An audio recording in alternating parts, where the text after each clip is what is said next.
Hello viewers, welcome back to our channel Badipanthulu. ఈరోజు video వచ్చేసి బడికంట సిరీస్లో 13th వీడియో అండి. సేమ్ ప్రీవియస్ ఇయర్ క్వశ్చన్స్ నుంచే మరికొన్ని క్వశ్చన్స్ డిస్కస్ చేసుకోవడానికి ఈరోజు మళ్ళీ వచ్చాను.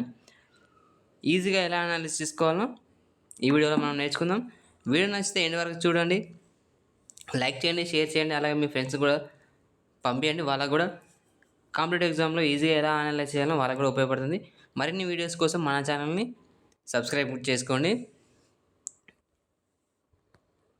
ఓకే, ఈరోజు క్వశ్చన్స్లోకి వెళ్ళిపోదాం. ఫస్ట్ 2 జీకే క్వశ్చన్స్ చూద్దాము. ఫస్ట్ జీకే క్వశ్చన్ వచ్చేసి ఓకే, ఈరోజు ఫస్ట్ జీకే క్వశ్చన్ చూడండి. Which station has the most railway tracks in India? Howrah junction, Secunderabad junction, Gorakhpur junction, Mathura junction. Correct answer వచ్చేసి ఔరాహ్ జంక్షన్ అండి. ఇది 25 ట్రాక్స్ ఉంటాయి, దీనికి 23 ప్లాట్ఫామ్స్ కూడా ఉన్నాయి. One of the busiest railway station అంటే ఎప్పటికీ కంటిన్యూగా రన్ అవుతూ ఫుల్ బిజీగా ఉంటుందంట ఇన్న వరల్డ్లోనే.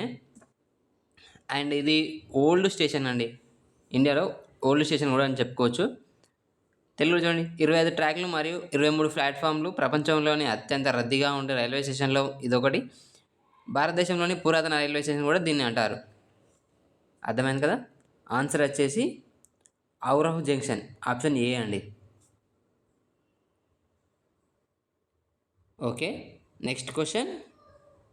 ఓకే అండి, ఇప్పుడు సెకండ్ క్వశ్చన్ చూడండి. Which state in India does not have railway tracks? Railway tracks లేని స్టేట్ ఏమిటి అని క్వశ్చన్ అండి. A Sikkim, B Manipur, C Nagaland, D Mizoram. Correct answer వచ్చేసి సిక్కిం అండి. సిక్కిం ఎందుకంటే ఇదొక సిక్కిం పర్వతాలతో కూడిన రాష్ట్రం, అంటే చుట్టూ మొత్తం పర్వతాలతో ఉంటుంది కాబట్టి ఇది సవాళ్ళతో కూడిన భూభాగంలో కూడుకున్నది. దీనివల్ల రైల్వే ట్రాక్ నిర్మాణం కష్టతరం మరియు ఖరీదైనది. ఇది చాలా కష్టంగా, అంటే రైల్వే ట్రాక్ వేయాలంటే చాలా కష్టం అవుతుంది, ఎందుకంటే ఇది పర్వతాలు, కొండలు, గుట్టలు ఇట్లా ఉన్నాయి కాబట్టి కొంచెం ఖర్చు అవుతుంది, మళ్ళీ ప్లస్ కష్టం కూడా. అందుకోసమని సిక్కింలో ఇంతవరకు రైల్వే ట్రాక్ అనేది లేదు. బట్ ఇప్పుడు వాటి వేయనికి ప్లాన్స్ అనేవి వేస్తున్నారు. బట్ ఎన్ని రోజులకు వస్తుందో మనకి ఇంకా కన్ఫర్మేషన్ అని తెలియదండి. ఆన్సర్ వచ్చేసి ఏ సిక్కిం, ఇంతవరకు రైల్వే ట్రాక్స్ లేని స్టేట్. ఓకే, మనం మెయిన్ క్లాస్కి వెళ్ళిపోదాం. రీజనింగ్ క్లాస్లో ఫస్ట్ క్వశ్చన్ వచ్చేసి ఓకే, ఈరోజు ఫస్ట్ రీజనింగ్ క్వశ్చన్లు చూడండి.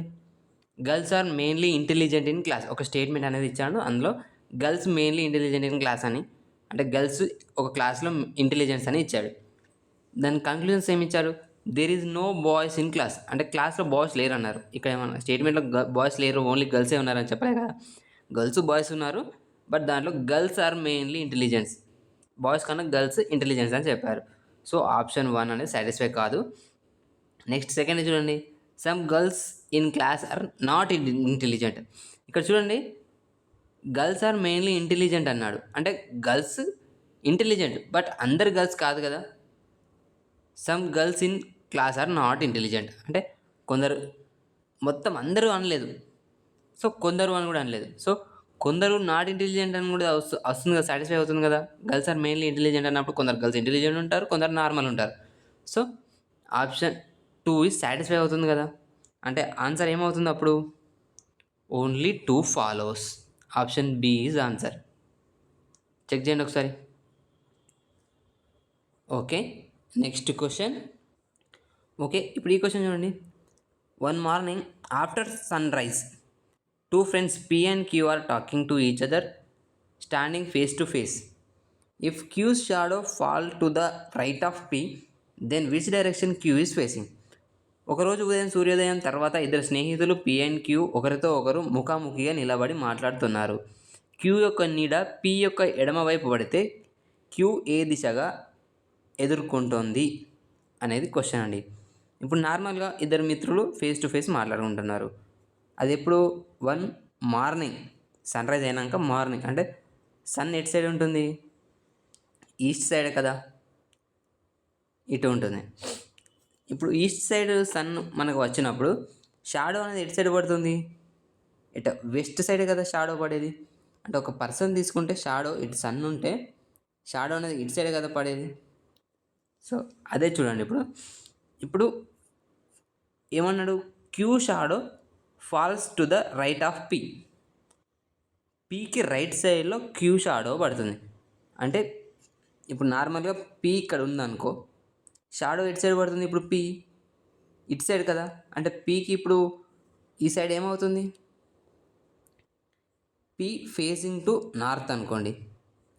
ఇప్పుడు నార్త్ ఫేస్ చేసే వాళ్ళ షాడో ఇటు పడితే ఇటు పీకి ఏమవుతుంది, లెఫ్ట్ అవుతుంది, ఇటు రైట్ అవుతుంది. అంటే ఇప్పుడు పీ షాడో లెఫ్ట్ సైడ్ పడుతుంది. అదేవిధంగా ఇప్పుడు చూడండి, Q shadow falls to the right of P. అంటే పీ అనేది ఇప్పుడు ఎటు సైడ్ ఉండాలి, ఫైన్ మార్నింగ్ పీకి లెఫ్ట్ సైడ్ పడినప్పుడు, కానీ ఆపోజిట్ పర్సన్ది కూడా పీకి లెఫ్ట్ సైడే పడుతుంది కదా. అంటే ఇప్పుడు పీ అనేది సౌత్ ఫేస్ చేసి పెడదాం ఒకసారి. పీ అనేది సౌత్ ఫేస్ చేసింది, అప్పుడు పీ సౌత్ ఫేస్ చేస్తే తన షాడో అనేది రైట్ సైడే పడుతుంది కదా పీకి. Then Q south side face చేసి ఉంది, అంటే వీళ్ళిద్దరు ఫేస్ టు ఫేస్ ఉండాలి కదా. So Q shadow left side పడుతుంది. నార్త్ ఫేస్ చేసే వాళ్ళ లెఫ్ట్ ఇటు అవుతుంది, రైట్ ఇటు అవుతుంది కదా. ఇప్పుడు పీ సౌత్ ఫేస్ చేసింది కాబట్టి రైట్ ఇటు సైడ్ అవుతుంది, లెఫ్ట్ ఇటు సైడ్ అవుతుంది, అంతే కదా. ఇప్పుడు చూడండి, క్యూ యొక్క షాడో పీకి రైట్ సైడ్లోనే పడింది కదా. అంటే ఇప్పుడు క్యూ ఎట్ సైడ్ ఉంది ఫేస్ చేసి, then which direction Q is facing. Q ఎట్ సైడ్ ఫేస్ చేసి ఉంది, నార్త్ సైడ్ కదా. Answer C, north is answer. Check చేయండి ఒకసారి. Okay, next question.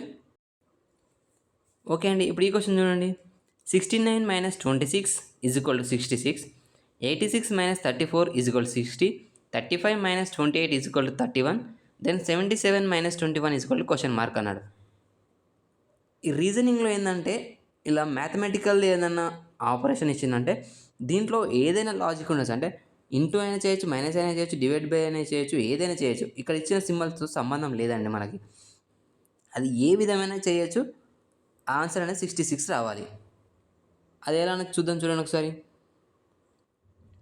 Mathematical operation ఏదైనా యూజ్ చేయొచ్చు, యూజ్ చేసి 66 అనేది ఆన్సర్ రావాలి. చెక్ చేయండి ఒకసారి. 69 - 26 = 66 రావాలి. ఎలా వస్తుంది చూడండి ఒకసారి. ఈ రెండింటిని ఇంటూ చేద్దాం చూడండి. 6 × 9 ఎంత అవుతుంది, 6 × 9 = 54. 54కి ఇంకెంత యాడ్ కావాలి, 66 రావాలి అంటే 12 యాడ్ కావాలి. అంటే 12 + 2 × 16 చేస్తే 12 అవుతుంది కదా. అంటే ఈ రెండుని యాడ్ చేస్తే 66 వస్తుంది కదా మరి. సో ఇదే ఆపరేషన్ సెకండ్ దానికి చూద్దాము. 86 - 34 = 60, అంతే కదా. ఇప్పుడు చూడండి, 8 6 = 48 -3 4 +3 4 = 12 60 వచ్చింది కదా. ఇదే ఆపరేషన్ నెక్స్ట్ దాన్ని చూద్దాము.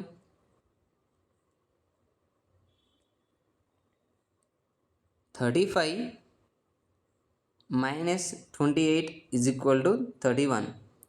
3 × 5 15 + 2 × 8 16 = 31. సాటిస్ఫైడ్ కదా. ఇప్పుడు సేమ్ ఇదే విధంగా 77 - 21, 7 7 = 49 + 2 × 1 2 ఎంత, 51. ఆప్షన్లో 51 ఎక్కడ ఉంది, సి ఈజ్ కరెక్ట్ ఆన్సర్. అంటే ఫస్ట్ ఇచ్చిన 2 నెంబర్స్ని ఇంటూ చేసి, మళ్ళీ సెకండ్ ఇచ్చిన 2 నెంబర్స్ని ఇంటూ చేసి రెండింటిని ప్లస్ చేయాలి, అంతే. చెక్ చేయండి ఒకసారి, క్రాస్ చెక్ చేయండి. ప్రతి ఆన్సర్ కూడా మీరు క్రాస్ చెక్ చేసుకోండి, మర్చిపోకండి. ఒకవేళ నేను ఇచ్చిన ఆన్సర్ రాంగ్ అయితే కామెంట్లో చేయండి, అది నెక్స్ట్ క్లాస్లో మళ్ళీ ఎక్స్ప్లెయిన్ చేస్తాను. Okay, next question. ఓకే అండి, ఇప్పుడు ఈ క్వశ్చన్ చూడండి. In a certain code language total is return as 68, then pen is return as 35. In the same way what will oil be return as. ఇక్కడ total అనేది 28గా రాశారు, pen అనేది 35గా రాశారు. నెక్స్ట్ ఆయిల్ అనేది ఎలా రాస్తారు, అంటే ఏ నెంబర్తో రాస్తారు అనేది క్వశ్చన్ అండి. ఒక నిర్దిష్ట కోడ్ భాషలో టోటల్ను 68గా మరియు పెన్ను 35గా వ్రాస్తారు. అదే భాషలో ఆయిల్ను ఏ విధంగా రాస్తారు అనేది క్వశ్చన్ అండి. ఇప్పుడు టోటల్ను 68 ఎలా అయింది చూద్దాము. TOTAL ఈజ్ ఈక్వల్ టు 68 కావాలి. 20 ఎంత? 20, O15, T20, A1, L12. ఇప్పుడు ఇవన్నీ ప్లస్ చేస్తే వస్తుందో చూద్దాం. 20 + 15 35, 35 + 20 55, 55 + 1 56, 56 + 12 68. ఓకే, సాటిస్ఫై అయింది కదా. ఇప్పుడు నెక్స్ట్ అలానే పెన్ను చూద్దాం. PEN, P16, E4, N14. 16 + 4 20, sorry E5 కదా, E5. ఓకే, 16 + 5 21, 21 + 14 35, 35 కదా. సాటిస్ఫై అయిందా? ఇప్పుడు 35 వచ్చింది. ఇప్పుడు సేమ్ ఇదే విధంగా నెక్స్ట్ చూద్దాం. ఆయిల్ కదా, 15 9 12, 15 + 9 24, 24 + 12 36, 36 ఆప్షన్లో ఎక్కడ ఉంది? ఏ ఈజ్ కరెక్ట్ ఆన్సర్. చెక్ చేయండి ఒకసారి. ఇచ్చిన ఆల్ఫాబెట్స్ యొక్క న్యూమరిక్ ఆల్ఫాబెట్ని యాడ్ చేస్తే వచ్చిన సమ్ ఆన్సర్ అండి. Okay, next question. ఓకే, ఇప్పుడు ఈ క్వశ్చన్ చూడండి. In a code language let's cook dinner is written as లీ మూ హా. Next dinner is late is written as హా వే కా. Let's go out is written as యో పా మూ. What is the code for the word cook in the same language? ఇది తెలుగులో కూడా సేమ్ ఇలానే ఇస్తారు, వేరే ఏమున్నది అంటే లెట్స్ కుక్ డిన్నర్ ఈ లూ మూవ్ హా అనేదాన్ని, డిన్నర్ ఈజ్ లేట్ హావే కా అని, లెట్స్ గో అవుట్ యో పా మో అని, ఇవి తెలుగులో కూడా ఇలానే ఉంటాయి. ఇందులో క్వశ్చన్ వచ్చేసి ఏంటంటే కుక్ అనే పదాన్ని ఏ వర్డ్తో, ఈ లాంగ్వేజ్లో ఏ వర్డ్తో సూచిస్తారు అనేది క్వశ్చన్ అండి. చూడండి ఒకసారి రాసుకుందాము. ఎందుకంటే ఈ లెట్స్ కుక్ డిన్నర్ అనేది లూ మూ హా అని ఇచ్చారు. నెక్స్ట్ ఇందులో కూడా సెకండ్ వర్డ్లో కూడా డిన్నర్ అనేది ఉంది. అంటే ఈ వర్డ్కి ఈ హా వే కాకు సేమ్ వర్డ్ ఏమైనా రిపీట్ అయి ఉండాలి కదా. సేమ్ వర్డ్స్ ముందు ఇచ్చిన సేమ్ వర్డ్స్ రిపీట్ అయ్యాయి కాబట్టి అందులో కోడ్లో కూడా సేమ్ వర్డ్స్ రిపీట్ కావాలి కదా. అయ్యేంటి చూద్దాము. లెట్స్ కుక్ డిన్నర్ షార్ట్లో రాస్తున్నా. Next dinner is late. Next let's go out. డిన్నర్ని ఏమని రాశారు? లెట్స్ కుక్ డిన్నర్ని ఎలా రాశారు? లీ మూ హా. నెక్స్ట్ డిన్నర్ ఈజ్ లేట్ను హా వే కా. నెక్స్ట్ యో పా ము. ఇప్పుడు చూడండి, ఫస్ట్ 2 లెటర్స్లో ఏమైనా రిపీట్ అయి ఉన్నాయా? Let's cook dinner, dinner is late, dinner అంటే సేమ్ వర్డ్స్ కదా. అంటే ఈ కోడ్లో కూడా సేమ్ వర్డ్స్ అనేది రావాలి కదా. సేమ్ వర్డ్స్ ఏమున్నాయి? హా హా.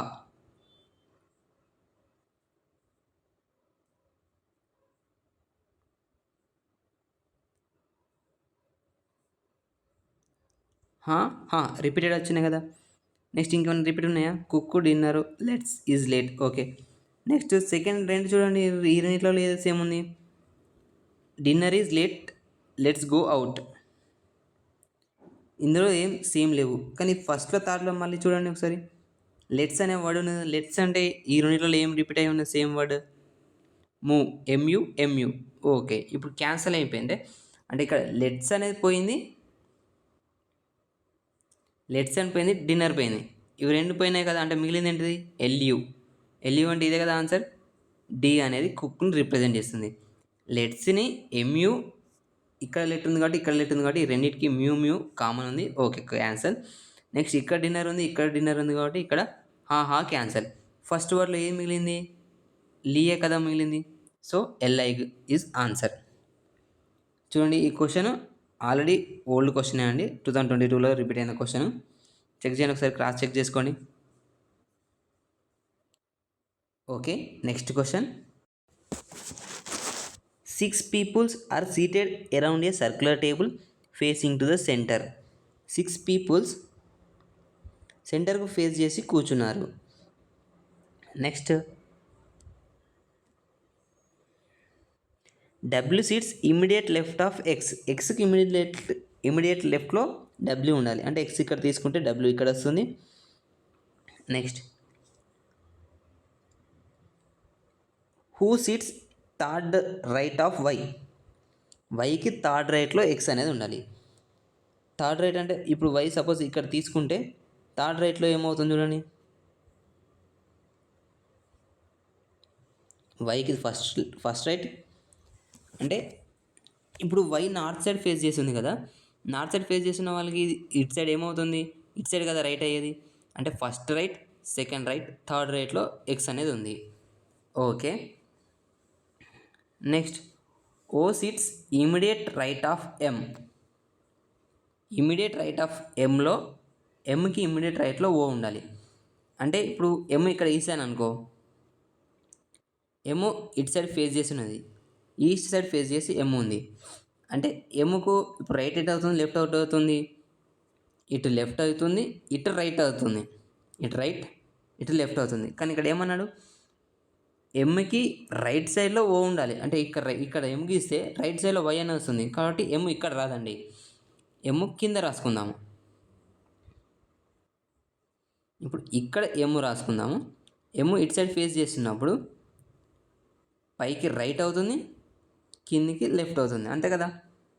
నెక్స్ట్, ఎమ్కి రైట్ సైడ్లో ఇమీడియట్ రైట్లో ఏముండాలి, ఓ ఉండాలి. Next, N is adjacent to the Y. Y పక్కనే ఎన్. అడ్జసెంట్ అంటే సైడ్ లైన్ కదా, యాంగిల్. ఓకే, క్వశ్చన్ ఏమన్నాడు, who seats second to the right of M. ఎమ్కి రైట్లో సెకండ్ రైట్లో ఎవరున్నారు? ఎమ్కి రైట్ సైడ్ పైకి కదా, first right, second right, second రైట్లో ఎవరున్నారు, Y. Answer C is answer. Check చేయండి ఒకసారి. ఓకే, నెక్స్ట్ క్వశ్చన్ అండి. ఓకే, ఈ క్వశ్చన్ చూడండి. ఇప్పుడు arrange the jumbled letters to from a English word and then select the word which is different from the rest. కింద కొన్ని words జంబుల్గా ఇచ్చారు, వీటిని అరేంజ్ చేసి దాంట్లో ఉన్న డిఫరెంట్ వర్డ్ ఏంటిదో కనుక్కోమంటున్నాను. జంబ్లింగ్ అక్షరాలను ఒక ఆంగ్ల పదాన్ని రూపొందించడానికి. ఓకే, ఇప్పుడు ఆన్సర్ అనేది చూడండి. ఇక్కడ ఐఎస్ఏఏ అంటే ఎలా రాసుకోవచ్చు, ఏషియాగా రాసుకోవచ్చు కదా.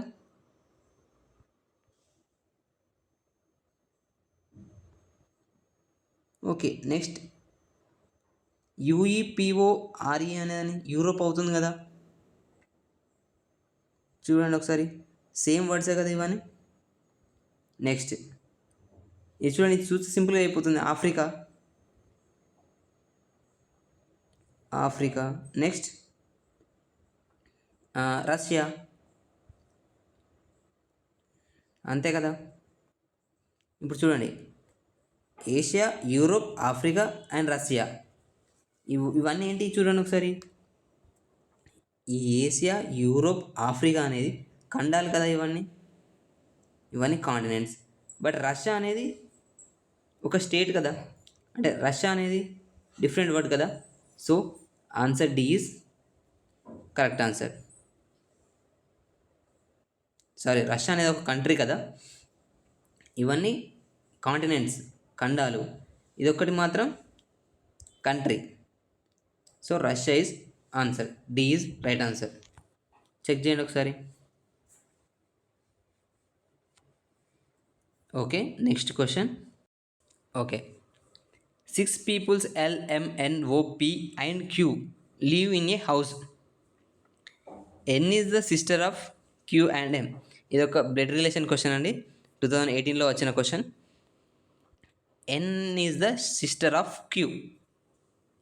క్యూ అండ్ ఎన్ అనేది సిస్టర్స్. సారీ, క్యూ ఒక సిస్టర్ ఎన్.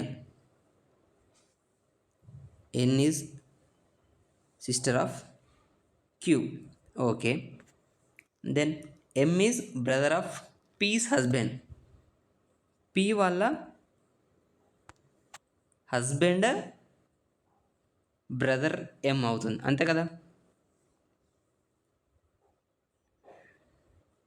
అంతే కదా, పీ వాళ్ళ హస్బెండ్ వాళ్ళ brother M. Okay. O is the father of L. O is the father of L. Okay. Next, and grand father of Q. O అనేది ఎల్కు father and క్యూకి grand father, అంటే కింద వస్తుంది కదా క్యూ. ఇప్పుడు ఇదే రిలేషన్ ఇక్కడ రాసుకోవచ్చు కదా. క్యూ వాళ్ళ ఫాదర్ ఎల్, ఎల్ వాళ్ళ ఫాదర్ ఓ, అంటే క్యూకి గ్రాండ్ ఫాదరే కదా. ఓకే. నెక్స్ట్, ఇందులో ఇప్పుడు ఇక్కడ ఏమేమి అయిపోయినాయి? ఎన్ అండ్ క్యూ సిస్టర్స్ అయిపోయింది. M is the brother of P's husband, ఇది అయిపోలే కదా, ఇది రాయలేదు. ఇది రెండు విధాలుగా రాసుకోవచ్చు. ఒకటి, ఇక్కడ పైన గ్రాండ్ ఫాదర్కి పీ అనేది వైఫ్గా రాసుకోవచ్చు. అలాంటప్పుడు ఓకి బ్రదర్ అనేది ఎం అవుతుంది. సేమ్ ఇంకో దగ్గర కూడా రాసుకోవచ్చు, అది వేరే డిఫరెంట్ కలర్తో రాస్తున్నా చూడండి.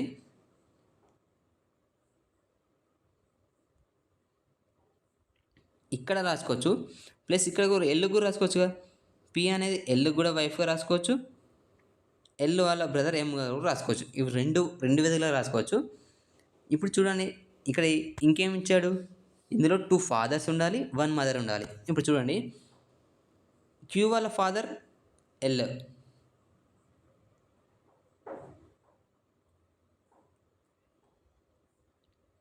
చూడండి 2 ఫాదర్స్. క్యూ వాళ్ళ ఫాదర్ ఎల్ కదా, ఎల్ వాళ్ళ ఫాదర్ ఓ కదా, అంటే ఇద్దరు ఫాదర్లు వచ్చారుగా, ఇద్దరు ఫాదర్లు వచ్చారు. Okay, satisfied. నెక్స్ట్, 1 మదర్, ఒక మదర్, అంటే ఇక్కడైనా పి మదర్ అనేది సేమ్ అవుతుంది. నెక్స్ట్, 3 బ్రదర్స్ రావాలి. ఇక్కడ ఓ అండ్ ఎం బ్రదర్స్ అవుతారు, సేమ్. నెక్స్ట్ రిలేషన్ తీసుకుంటే ఎల్ అండ్ ఎం కూడా బ్రదర్ అవుతారు. సో ఫస్ట్ ఇక్కడ తీసుకున్న ఏం కాదు, ఇక్కడ తీసుకున్న ఏం కాదు, అంటే రెండు విధాలుగా ఉంటుంది. Next, who is the P's husband. ఇక్కడ చూడండి, పీ వాళ్ళ హస్బెండ్ ఎవరు అనాలి, అప్పుడు 2 అవుతాయి కదా. ఓ అయినా కావచ్చు, ఎల్ అయినా కావచ్చు. మనం 2 విధాలుగా తీసుకుంటున్నాం కాబట్టి ఎక్కడ తీసుకోవాలి క్లారిటీగా చెప్పలేదు కాబట్టి మనకు 2 ఉంటాయి కాబట్టి అప్పుడు ఆప్షన్లో ఇలా ఇయ్యాడండి. ఇస్తే నార్మల్గా ఓఆర్ ఎల్ అని ఇస్తాడు. Sorry,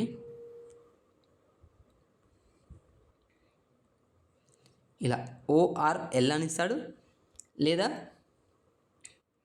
none of the above అని ఇవ్వాలి. అప్పుడు మనం నన్ ఆఫ్ ద ఎబోవ్ ఇస్తే నన్ ఆఫ్ ద ఎబోవ్ పెట్టుకోవాలి, లేకపోతే ఓఆర్ఎల్ అంటే ఓఆర్ఎల్ అని ఆన్సర్ పెట్టుకోవాలి. చెక్ చేసుకోండి ఒకసారి. ఈ ఎల్లో కలర్ రాసినది ఒక రూలు, రెండో రూల్ వచ్చేసి ఈ రెడ్ కలర్తో కొంచెం మెన్షన్ చేశాను. చూడండి ఒకసారి, 2 విధాలుగా ఆన్సర్ రాసుకోవచ్చు అనేసి మెన్షన్ చేశాను. Okay. Next question, select the option that is related to the third word on the same basis as the second word is related to the first word. ఇక్కడ ఈట్ అనేది ఒక రిలేషన్ ఉంది వీటికి. Next bike ఉన్న next question mark కూడా ఏంటి relation అనేసి, question mark ప్లేస్లో ఏమొస్తుంది అనేది క్వశ్చన్ అండి. ఈ ఈట్కి కామన్ ఏంటిది, అంటే రిలేషన్ ఏంటి? టెన్సెస్ చూడండి ఒకసారి. ఈట్ పాస్ట్ టెన్స్లో ఉన్నది కదా 8 అనేది. నెక్స్ట్ బైకి ఏమొస్తుంది అదే ఫామ్లో, బై అంటే బ్రాట్, పాస్ట్ టెన్స్ బ్రాట్ వస్తుంది కదా. Answer simple, brought. ఇలా అప్పుడప్పుడు సెంటెన్సెస్ మీద కూడా అడుగుతాడు. మనం సెంటెన్సెస్ మీనింగ్స్ వాటి రిలేషన్ ఏంటో కనుక్కుంటే సింపుల్గా ఆన్సర్ అనేది పెట్టేసుకోవచ్చు అండి. ఓకే. నెక్స్ట్ క్వశ్చన్, ఓకే అండి, ఈ వీడియోలో ఇది లాస్ట్ క్వశ్చన్ అండి. నెక్స్ట్ వీడియోలో మళ్ళీ మరిన్ని క్వశ్చన్స్తో మళ్ళీ కలుద్దాం. ఇప్పుడు ఈ క్వశ్చన్ చూడండి. In a certain code language alligator is written as LAROGITA. How will computer be written in that same language? ఒక లాంగ్వేజ్లో అలిగేటర్ అనేది LAROGITAగా రాశారు. నెక్స్ట్ కంప్యూటర్ని అదే కోడ్ యూజ్ చేసి కంప్యూటర్ని ఎలా రాస్తారని క్వశ్చన్. చెక్ చేయండి ఒకసారి. ఫస్ట్ అలిగేటర్ రాశారు. ఎలా? అలిగేటర్. దాన్ని ఎలా రాశారు? LAROGITA.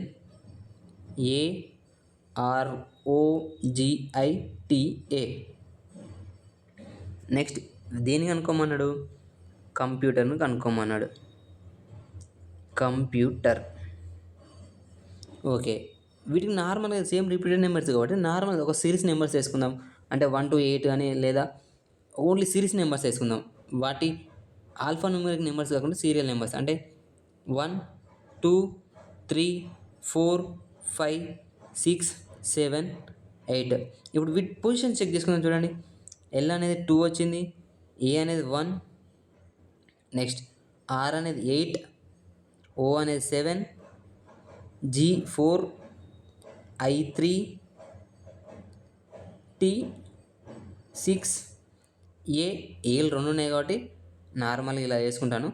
దీనికి కూడా సేమ్ అలానే నెంబరింగ్ చేసుకున్నాను. చూడండి, 1 2 3 4 5 6 7 8.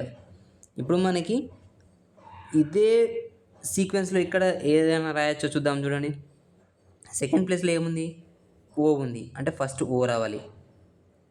నెక్స్ట్ ఏ లెటర్ 1 ఉంది కాబట్టి మనకి అక్కడ డబల్ సైడ్, అంటే 1 ఇక్కడ వచ్చింది, ఇక్కడ వచ్చింది A. సో మనం ఫిఫ్త్ లెటర్ అన్న ఫస్ట్ లెటర్ అన్న తీసుకుంటే కన్ఫ్యూజ్ అవుతాం కాబట్టి ఇక్కడ ఫస్ట్ 2 నెంబర్స్ సేమ్ ఉన్నాయి. OC. ఒక్క నిమిషం అండి. ఫస్ట్ లెటర్ O రావాలి కాబట్టి A రాంగ్ అయింది. నెక్స్ట్ D కూడా రాంగ్ ఆన్సర్ అండి. ఇప్పుడు మిగిలిన టూ లెటర్స్ చూడండి. 2 ఆప్షన్స్లో OC రెండు సేమ్ ఉన్నాయి కాబట్టి సెకండ్ లెటర్ వదిలేయండి. సెకండ్ లెటర్ వదిలేసి థర్డ్ లెటర్ చూడండి. థర్డ్ ప్లేస్లో ఏముంది?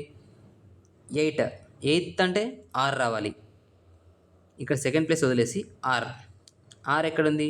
C ఆప్షన్లో లేదు. అంటే C wrong. B is correct answer. Next letter 7 అంటే ఈకి ఈ ఉంది. ఓకే, నెక్స్ట్ 7th లెటర్ తర్వాత ఫోర్త్ లెటర్ ఏముంది? P వచ్చింది. Next third letter M. Next 6th letter T. Next last 5th letter U. చూడండి, ఆప్షన్ రైట్ వచ్చింది కదా. అంటే ఇప్పుడు ఇక్కడ ఏమొస్తుంది? CA కదా. Option B is correct answer. Check చేయండి సార్, ఒక క్లాస్ చెక్ చేసుకోండి. ఓకే ఫ్రెండ్స్, ఇంతటితో ఈ వీడియో అనేది పూర్తయిపోయింది. నచ్చితే లైక్ చేయండి, షేర్ చేయండి. అలాగే మరికొన్ని ట్రిక్స్ కోసం, మరికొన్ని వీడియోస్ కోసం మన ఛానల్ని సబ్స్క్రైబ్ చేసుకోండి. అలాగే మీ ఫ్యామిలీస్లో కానీ ఫ్రెండ్స్లో కానీ ఎవరైనా కాంపిటేటివ్ ఎగ్జామ్స్ ఉంటే, ఈ కాంపిటేటివ్ ఎగ్జామ్స్కి ప్రిపేర్ అయ్యే వాళ్ళు ఉంటే ఈ వీడియో అనేది షేర్ చేయండి. వాళ్ళకు కూడా చాలా ఉపయోగపడుతుంది. ఎగ్జామ్లో ఎలా షార్ట్గా చేయాలి, ఎలా ట్రిక్స్ యూజ్ చేయాలి అనేది వాళ్ళకు కూడా ఒక ఐడియా అనేది వస్తుంది. Thank you friends, thank you for watching.